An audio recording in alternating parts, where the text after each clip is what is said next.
Hello दोस्तों, तो आज का हमारा टॉपिक है फॉर्मिंग प्रोसेस के ऊपर। ठीक है, तो फॉर्मिंग प्रोसेस क्या होता है, उसकी क्लासिफिकेशन क्या होती है, वो हम आज के लेक्चर में जानेंगे। ठीक है। फॉर्मिंग प्रोसेस मतलब क्या होता है कि एक टाइप का मैन्युफैक्चरिंग मेथड है जिसमें रॉ मटेरियल्स को डिफॉर्म करते हैं और अलग अलग शेप को ऑब्टेन करते हैं। ठीक है। रॉ मटेरियल्स को डिफॉर्म करते हैं। मान लीजिए ये हमारा मटेरियल है, इसको रोल कर एक रोलर से डिफॉर्म किए। यहाँ रोलर रोटेट कर रहा है किसी आरपीएम से, यहाँ रोलर किसी आरपीएम से रोटेट कर रहा है। ठीक है। यहाँ पे वर्क मटेरियल, तो इसको कुछ ऐसे डिफॉर्म करेंगे जिस शेप को डिक्रीज करने के लिए। ठीक है। तो जो हमारा रिक्वायर्ड रॉ मटेरियल, जो रॉ मटेरियल्स है, उस रॉ मटेरियल से अपने प्रोडक्ट को लेने के लिए जिस तरह शेप का, मान लीजिए इसका डायमीटर था पहले 6 mm और हमें यहाँ 5 mm का डायमीटर चाहिए था, तो हम रोलिंग के हिसाब से इसका डायमीटर को रिड्यूस कर देंगे। ठीक है। तो ये होता है हमारा रोलिंग प्रोसेस। ठीक है। अब देखिए, फॉर्मिंग मतलब मैंने क्या बताया, पहले शेप को डिफॉर्म करना और रॉ मटेरियल को शेप को डिफॉर्म करना to get the required shape. इसको डिफॉर्म करके एक पतले शेप वायर में बनाना होगा, शेप को डिफॉर्म करना। Deforming deforming the shape deforming the shape of raw material. Raw material के शेप को डिफॉर्म करना to get the required product, to get the required product. ठीक है। डिफॉर्म करते हैं। तो क्या क्या मेथड हो सकते हैं जिसकी वजह से हम डिफॉर्मिंग फॉर्मिंग कर सकते हैं या फिर मटेरियल के शेप को डिफॉर्म कर सकते हैं। तो देखिए यहाँ पर क्या कहा है फॉर्मिंग प्रोसेस के बारे में। Forming is metal forming is last set of manufacturing process in which raw material से converted into product. Raw material जो भी होता है, ये हमारा रॉ मटेरियल था। रॉ मटेरियल रॉ मटेरियल था रॉ मटेरियल से ये हमारा प्रोडक्ट को करने के लिए, प्रोडक्ट के शेप को पाने के लिए जो जो वो मैन्युफैक्चरिंग मेथड प्रोसेस यूज कर सकते हैं जिसमें शेप को डिफॉर्म करते हैं, तो वो हमारा फॉर्मिंग प्रोसेस के अंदर में आता है। ठीक है। फॉर्मिंग प्रोसेस के अंदर में आता है। In this we apply stresses like tension tension जैसे ये वर्क पीस है। ठीक है। या तो टेंशन यूज करें, या टेंशन फोर्स करें, या फिर कंप्रेशन, या फिर कंप्रेशन कंप्रेशन ऐसे। ठीक है। या फिर शियर फोर्स। मतलब अपने जो भी रॉ मटेरियल्स हैं, शियर फोर्स इस डायरेक्शन में। शियर फोर्स हमेशा सरफेस पे लगता है, बॉडी के सरफेस पे लगता है। ठीक है। इस डायरेक्शन में। ठीक है। तो शियर फोर्स। तो जब भी हमें रॉ मटेरियल्स अपना प्रोडक्ट ऑब्टेन करना है, तो जैसे जैसे ये तीन तरह का फोर्स है, टेंशन, यहाँ पर कंप्रेशन, कंप्रेशन दोनों सेम साइड में लगेंगे, ये दोनों अपोजिट साइड में लगेंगे, ये सेम साइड में लगेंगे, और shear force surface of the body पे लगेंगे। ठीक है। तो शेयरिंग, ये तीन फोर्स हैं जिसके कारण मटेरियल, जो भी रॉ मटेरियल है उसका शेप हम डिफॉर्म कर सकते हैं और रिक्वायर्ड शेप पा सकते हैं। ठीक है। तो ये देखिए, ये एक सब्ट्रैक्टिव, एक होता है मशीनिंग ऑपरेशन मैन्युफैक्चरिंग प्रोसेस में होते हैं सब्ट्रैक्टिव सब और एडिटिव। तो सब्ट्रैक्टिव मतलब जिसमें से मटेरियल रिमूव करना है, मतलब रॉ मटेरियल है, रॉ मटेरियल में से कुछ मटेरियल रिमूव करना और तब अपना मटेरियल पाना, तो ये सब्ट्रैक्टिव मैन्युफैक्चरिंग मेथड में आता है। लेकिन ये जो हमारा फॉर्मिंग प्रोसेस है वो एडिटिव मैन्युफैक्चरिंग प्रोसेस में आता है। मतलब एडिटिव मतलब इसमें कोई मटेरियल रिमूव नहीं कर रहे हैं। ठीक है। एक्स्ट्रा मटेरियल रिमूव नहीं कर रहे हैं, उसी जो रॉ मटेरियल है उसी को डिफॉर्म करके हम रिक्वायर्ड अपना प्रोडक्ट ले रहे हैं। ठीक है। To deform raw materials, the example of forming process are sheet metal forming, forging करें, रोलिंग, एक्सट्रूजन, ये मेथड्स हैं जिनसे हम फॉर्मिंग प्रोसेस करते हैं, मतलब अपने मटेरियल, रॉ मटेरियल को डिफॉर्म करते हैं और रिक्वायर्ड प्रोडक्ट लेते हैं। ठीक है। वायर ड्राइंग है, थ्रेड रोलिंग है, रोटर स्विंगिंग है, एंड सो ऑन। इस तरह से हम देखेंगे क्या फोर्जिंग क्या होता है, रोलिंग क्या होता है, इस लेक्चर में ये सब देखेंगे। एक्सट्रूजन क्या होता है, वायर ड्राइंग क्या होता है, ये सब मेथड कैसे होते हैं और इनसे कैसे हम अपना रिक्वायर्ड प्रोडक्ट लेते हैं। तो देखिए, पहला हम देखते हैं classification of the types of forming process in detail. ठीक है। पहले क्लासिफिकेशन देखते हैं। पहला होता है bulk forming. Bulk material, bulk मतलब लार्ज क्वांटिटी में मटेरियल को जब करना होगा। ठीक है। मतलब डिफॉर्म करना। बल्क फॉर्मिंग मतलब फॉर्मिंग करना है मटेरियल का लार्ज क्वांटिटी में, मतलब बल्क लार्ज अमाउंट में मटेरियल को डिफॉर्म करना है। मान लीजिए इसको एक्सटेंड ही करना है, मान लीजिए इसको टेंशन फोर्स अप्लाई कर रहे हैं, इसे शेप को चेंज करना है, मान लीजिए इसको शेप को एक्सटेंड बढ़ाना है, तो जब शेप ऐसे बढ़ेगा तो इसका डायमीटर तो डिक्रीज हो जाएगा और लेंथ बढ़ जाएगा। यहाँ लेंथ L1 था, यहाँ लेंथ L2 था, यहाँ डायमीटर मान लो D1 था, यहाँ डायमीटर D2 था, यहाँ डायमीटर D2 हो गया जब इसको शेप चेंज किया। ठीक है। ये रॉ मटेरियल से जब प्रोडक्ट बनाए, तो यहाँ पर जो D2 होगा वो लेस देन D1 होगा, D1 को बड़ा हो, और L2 जो होगा वो ग्रेटर देन L1 होगा। ठीक है। तो मटेरियल के शेप को हमने डिफॉर्म किया और यहाँ रिक्वायर्ड प्रोडक्ट लिया। ये हमारा रिक्वायर्ड प्रोडक्ट था जिसमें हमको D2 डायमीटर का एक रॉड चाहिए था जिसका लेंथ L2 था। लेकिन इसमें इनिशियली हमें क्या मिला था, D1 डायमीटर का एक रॉड मिला था जिसका ये रॉ मटेरियल था, इस रॉ मटेरियल से हमने प्रोडक्ट बनाया। ठीक है। तो बल्क फॉर्मिंग में क्या क्या मेथड आते हैं? रोलिंग प्रोसेस आता है, एक्सट्रूजन प्रोसेस आता है, फोर्जिंग प्रोसेस आता है, वायर ड्राइंग आता है और फ्यूजिंग प्रोसेस आता है। शीट मेटल फॉर्मिंग में क्या क्या आता है? शीट मेटल मतलब एक थीन शीट होती है, ठीक है, एक थीन शीट होती है, उस शीट को हम डिफॉर्म करते हैं और अपना रिक्वायर्ड शेप देते हैं, ठीक है। तो ये जो रॉ मटेरियल होता है, रॉ मटेरियल जो इसमें होता है ये शीट होता है, ठीक है।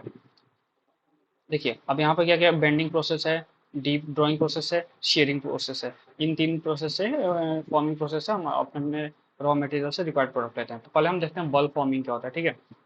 One of the bulk forming process देखेंगे क्या होता है और इसमें क्या क्या कैटेगरीज आती हैं, ठीक है। When the volume of the material is higher than the surface area.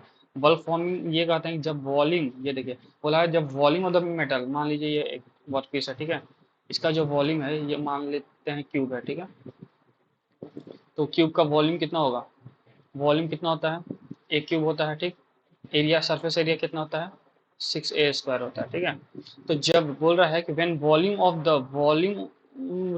Volume ratio of the metal is higher than the surface area, ठीक है, higher than the surface area ratio. तो वॉल्यूम रेशियो पहले initially मान लीजिए volume V1 था, ठीक है।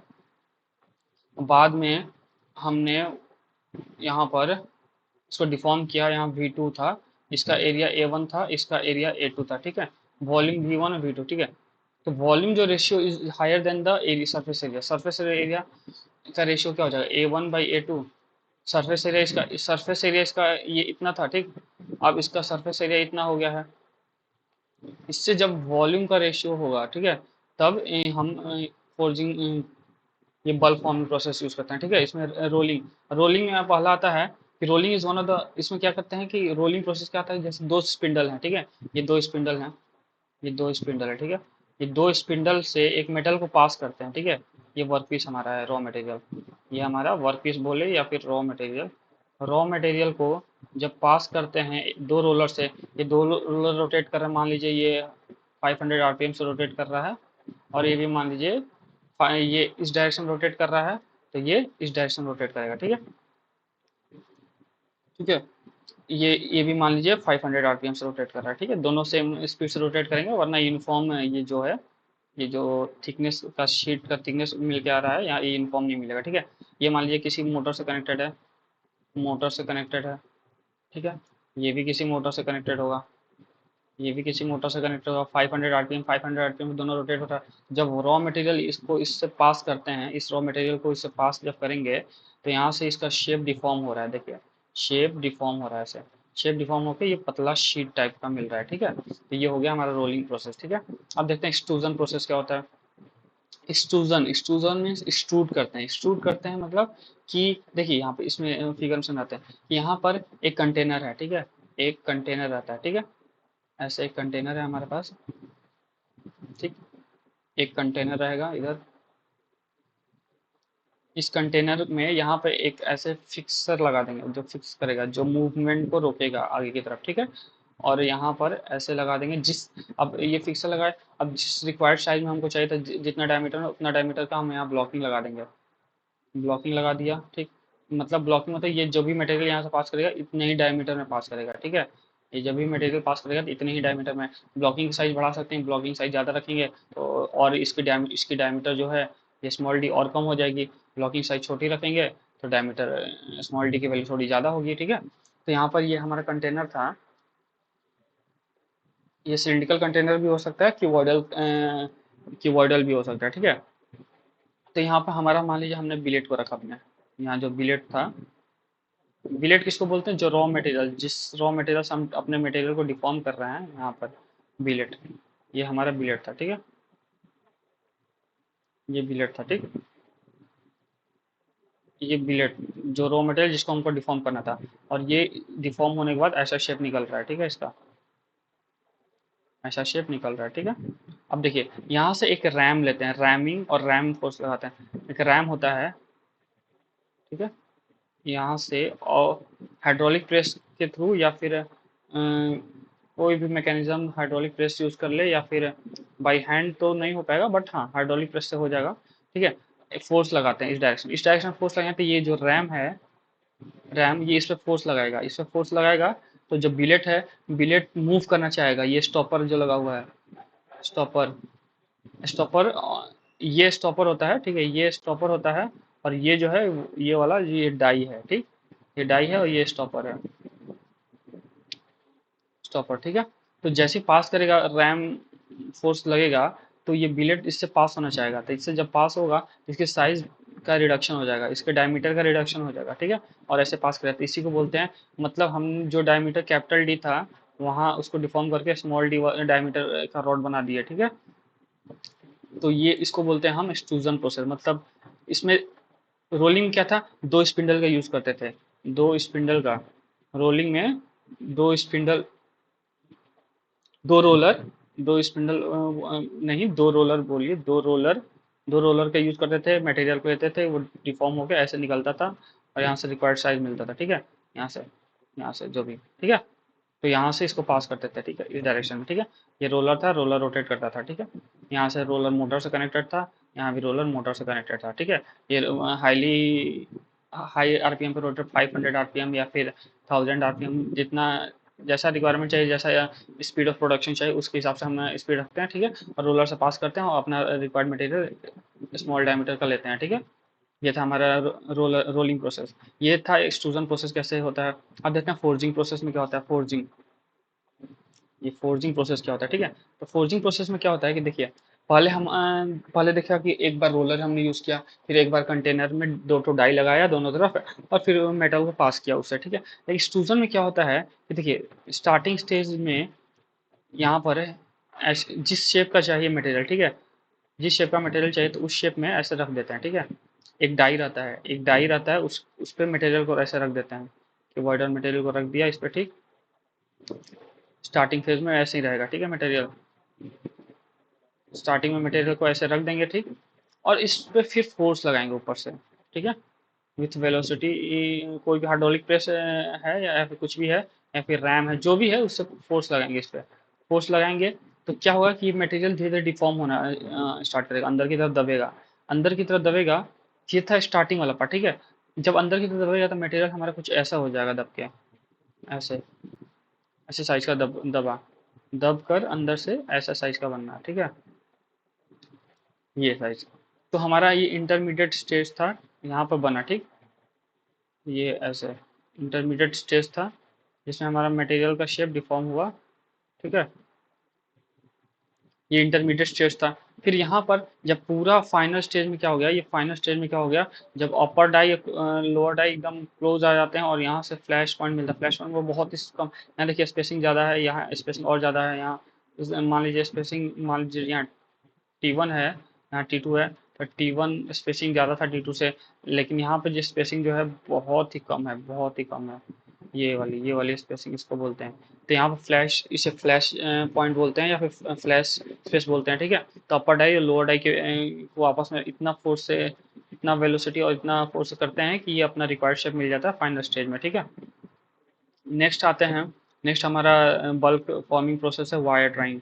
Wire drawing में क्या होता है कि it is a kind of extrusion process. Extrusion process में क्या था, एक्सट्रूजन प्रोसेस में कंटेनर था, ठीक, एक कंटेनर था, यहाँ पर दो डाई लगाए थे, दो डाई लगाए थे, यहाँ पर हमारा बिलेट था, बिलेट था, और यहाँ से रैम था, यहाँ से रैमिंग फोर्स लगाते थे, रैमिंग फोर्स लगाते थे, और बिलेट का शेप यहाँ चेंज होता था, और यहाँ रिक्वायर्ड वर्क मटेरियल या फिर वो रिक्वायर्ड प्रोडक्ट मिलता था, ठीक है, रिक्वायर्ड प्रोडक्ट या बिलेट बोले या फिर रॉ मटेरियल बोले, ठीक है। और ये हमारा कंटेनर था, ये डाई था, और ये रैम था, ठीक है।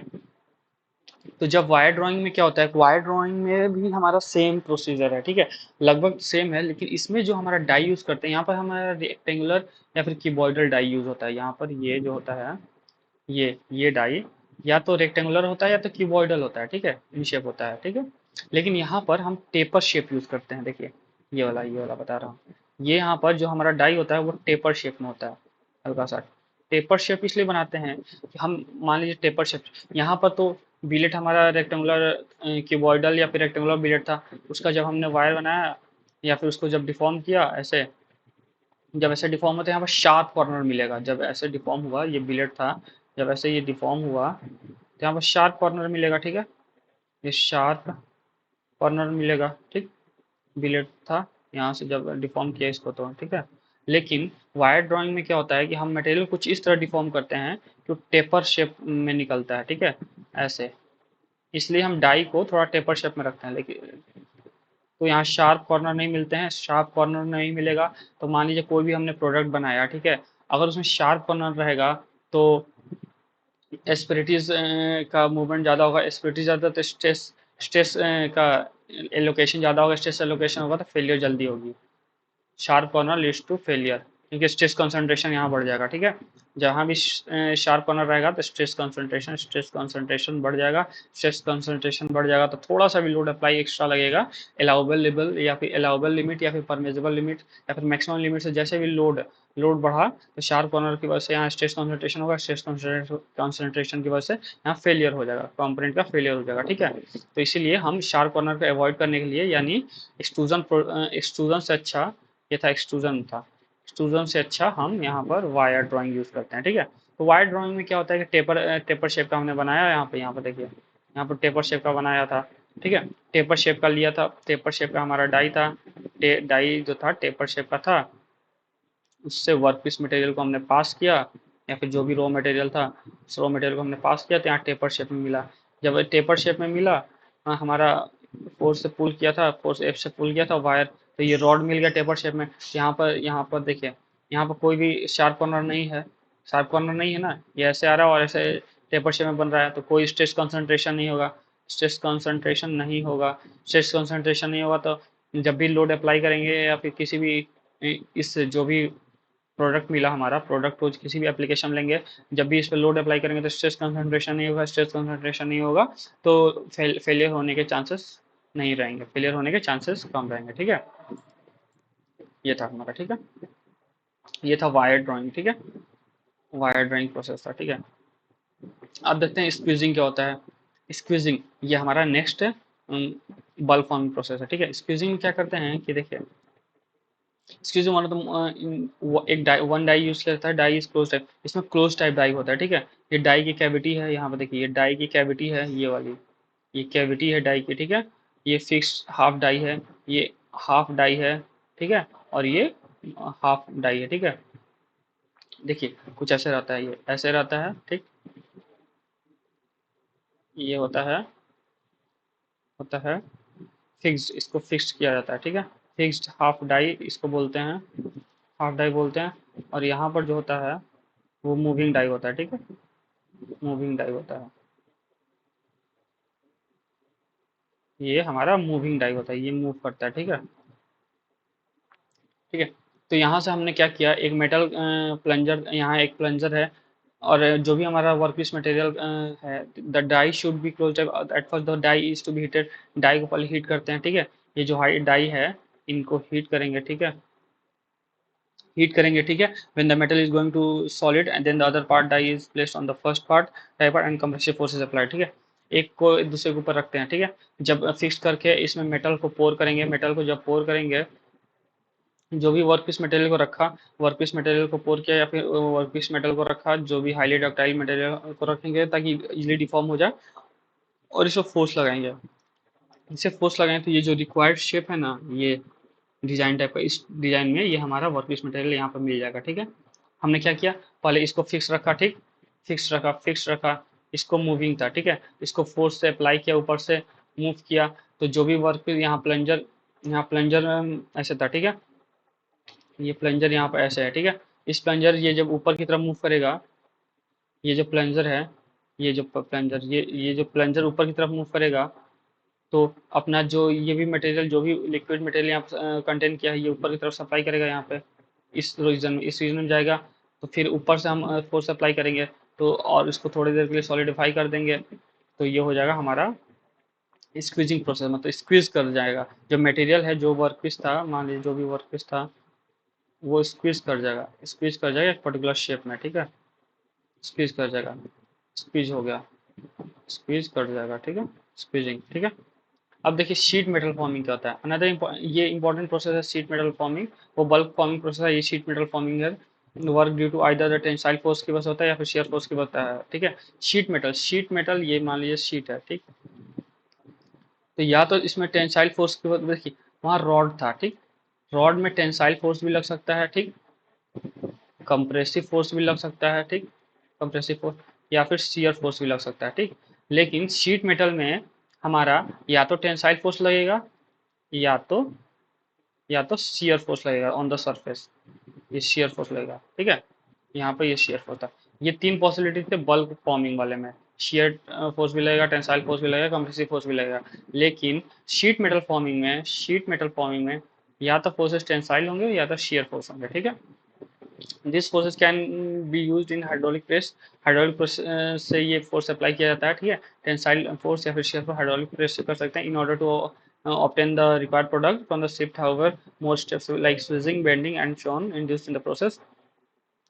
No material is needed to remove, ठीक है। इसमें कोई मटेरियल का रिमूव नहीं होता है, कोई मटेरियल रिमूव नहीं होता है। जो भी हमको रिक्वायर्ड वर्क दिया हो उसी को डिफॉर्म करके हम उसी को डिफॉर्म करके अपना रिक्वायर्ड शेप लेते हैं, ठीक है। बेंडिंग में क्या होता है कि यहाँ 3 रोलर रहते हैं, ठीक है। मान लीजिए ये शीट था और यहाँ पे एक रोलर था और यहाँ पर एक रोलर था, ठीक है। और यहाँ पर एक रोलर था, ठीक है, आपस में ये ज्वाइन है, ठीक है। तो यहाँ पर कुछ ये रोटेट कर रहा है 500 आरपीएम से, ये भी मान लीजिए 500 आरपीएम से, ये मान लीजिए 500 आरपीएम से। तो ये जब रोटेट करेगा, यहाँ से जब पास होगा तो ये शीट ऐसे बेंड होगा, ठीक है। तो हम बेंडिंग, जब भी हमारा अपने शीट को बेंड करना रहता है तो हम बेंडिंग प्रोसेस यूज कर सकते हैं। इसमें 3 रोलर का मेनली यूज किया जाता है, ठीक है। डीप ड्राइंग में क्या होता है कि हमारा एक फिक्स्ड डाई होगा, एक फिक्स्ड डाई एक फिक्स्ड डाई होगा पर्टिकुलर शेप का, ठीक है। मान लीजिए ये फिक्स्ड डाई है, ठीक है। इस फिक्स्ड डाई में हम जो भी अपना मेरा वर्कपीस मटेरियल है या फिर रॉ मटेरियल उसको यहाँ रख देंगे, ठीक है। जो हाईली डक्टाइल होगा, मतलब डक्टाइल मटेरियल होते हैं, और अगर मटेरियल डक्टाइल नहीं है तो थोड़ा उसको हीट करते हैं ताकि वो थोड़े डक्टाइल की प्रॉपर्टी आ जाए, ताकि इजीली डिफॉर्म हो सके, ठीक है, ठीक है।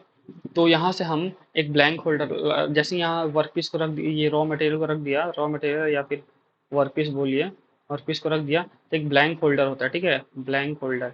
इसको यहाँ पर रख देते हैं ब्लैंक होल्डर को, ब्लैंक होल्डर से इसको दाब देते हैं ताकि ये निकले ना, ठीक है, उठे ना। और ब्लैंक होल्डर से इसको दबा दिया तो ऊपर से जो भी हमारा पंचिंग फोर्स या फिर पंच, जो भी एक रोलर होता है इस शेप का, ठीक है। रोलर नहीं, ये एक पंच होता है, पंच पंचिंग फोर्स से इसको इसको करते हैं सप्लाई। तो ये जो मटेरियल है हमारा वर्कपीस, ये डिफॉर्म हो जाएगा धीरे धीरे, ऐसे इस शेप में आ जाएगा, ठीक। ये ऐसे ऐसे ये ब्लैक वाला पार्ट ये डिफॉर्म हो गया। तो यही होता है डीप ड्राइंग में क्या होता है कि एक hollow cup shape die use किया जाता है, hollow cup shape, hollow cup, ये था हॉलो कप। ये वाला जो है ना पार्ट, ये पार्ट, ये पहले पंच जो था वो ऊपर की तरफ था, यहाँ पे था, ठीक है। ये यहाँ पर ऐसे था, ठीक है। ये अभी नीचे आया नहीं था, ठीक है। उसको जब निचले स्टेज में ऐसा था, ठीक है। उससे पहले हॉलो शेप डाई को लिया था हमने, डाई जो था वो हॉलो शेप का था, हॉलो शेप का डाई था पहले से हमारे पास था, ठीक है। डाई था, this die is clamped using the blank holder. ये ब्लैंक होल्डर से इसको क्लैम्प कर दिए यहाँ पे, ये ब्लैंक होल्डर था। ब्लैंक होल्डर से क्लैम्प करने के बाद फिर punch exert the force on the workpiece, punch, ये पंचिंग फोर्स, ये पंच था, इसने फोर्स अप्लाई किया और मटेरियल का शेप चेंज किया। By this force sheet metal stand करे and fill the cavity and take the place of the die, ठीक है। तो जैसे ही फोर्स अप्लाई करके यहाँ आया तो ये जो कैविटी का शेप है, ये जो डाई का शेप है वो उस शेप में चेंज हो जाएगा हमारा वर्कपीस मटेरियल। इसको बोलते हैं हमारा डीप ड्राइंग, ठीक है। सीयरिंग फोर्स क्या होता है, सीयरिंग फॉर्मिंग फोर्स क्या होता है, इसमें क्या होता है, इस मेटल को काटने का काम आता है। मान लीजिए यहाँ पे एक डाई है, ठीक है, एक डाई को हमने यहाँ पर फिक्स कर दिया, ठीक है, एक डाई को हमने यहाँ पर फिक्स कर दिया, ठीक है। और हमारा ये वर्क पीस है, ठीक है, एक वर्क पीस है। अब ऊपर से हम एक और डाई या फिर एक पंच जो भी हो, एक किसी फोर्स एफ के साथ, किसी वेलोसिटी वी के साथ पंच को ऊपर से लाएंगे, ठीक है। इसका एज शार्प होगा, काफी ऐसे शार्प एज होगा, ठीक है, शार्प एज होगा। तो जैसे इसको पास करेंगे तो ये जैसे यहाँ से पास होगा तो इस मेटल को कट कर देगा। जैसे ये शार्प एज यहाँ से पास होगा, ये एक्चुअली यहाँ पर रहेगा, ये शार्प एज ऐसे रहेगा यहाँ पर थोड़ा सा बड़ा हुआ, ठीक है। बस यहाँ से इसको मेटल को काट देगा तो हमारा ये मिल जाएगा, एक ऐसे मिल जाएगा मेटल, ठीक है, और एक अलग से ऐसे मिल जाएगा कट के, ठीक है। तो इसी यही होता है शेयरिंग प्रोसेस में, शियर फोर्स के कारण इससे दो मेटल को काट देते हैं, मेटल शीट को दो पार्ट में काट देते हैं। Metal sheet in cantilever position में है, इसको कैंटिलीवर पोजीशन बोलते हैं। कैंटिलीवर पोजीशन मतलब एक जगह पे ये फिक्स होता है और बाकी जगह पे लटका हुआ होता है। हमेशा। And punch going from the top exerted the force on the cantilever position of the sheet, ठीक है। ये जो शीट था, ये जो हमारा शीट था, शीट पर अप्लाई किया फोर्स, ये पंच ने अप्लाई किया फोर्स, कैंटिलीवर में sharing just cutting operation of the metal sheet, इसने इस मेटल शीट को काट दिया, ठीक है। जैसे यहाँ पे जो शार्प कॉर्नर से था, शार्प कॉर्नर से आया और इस मेटल को काट दिया, तो ये अलग हो गया एक, और ये अलग हो गया। तो ये हमारे थे different kinds of forming process, जिससे हम अलग अलग चीज़ों को, अलग अलग रॉ मटेरियल को डिफॉर्म करके अपना रिक्वायर्ड प्रोडक्ट लेते हैं, ठीक है। तो ये था हमारा फॉर्मिंग प्रोसेस और उनके क्लासिफिकेशन, और कैसे कैसे फॉर्मिंग प्रोसेस होते हैं और क्या क्या एप्लीकेशंस में कैसे कैसे तरह के शेप यूज़ करते हैं, ठीक है। तो आज के लिए इतना ही, आगे के लिए देखेंगे, मैन्युफैक्चरिंग प्रोसेस के बारे में देखेंगे। आज के लिए इतना ही, थैंक यू।